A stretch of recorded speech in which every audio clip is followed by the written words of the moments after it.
9 giugno 2014, Carola Arena ha appena vinto al ballottaggio, è il nuovo sindaco di Mogliano.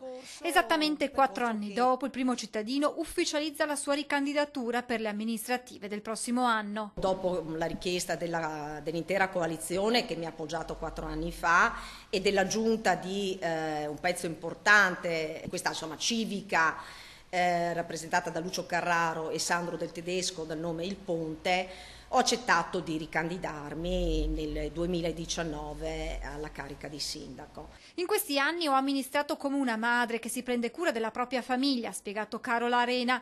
Il bilancio per lei è positivo. È una città vivace da questo punto di vista e questo è stato reso possibile sia perché abbiamo iniziato a fare degli interventi di riqualificazione importanti dei luoghi pubblici, sia perché abbiamo messo in campo una serie di progettualità, di progetti culturali di respiro. Il nostro obiettivo, spiega poi il primo cittadino di Mogliano, è dare continuità a quanto iniziato. Noi abbiamo iniziato con un processo di rinnovamento della nostra città, sia dal punto di vista dei lavori pubblici, ma anche dal punto di vista culturale, sociale ed educativo. Vogliamo andare avanti con questo progetto importante per la nostra città, a favore della nostra comunità.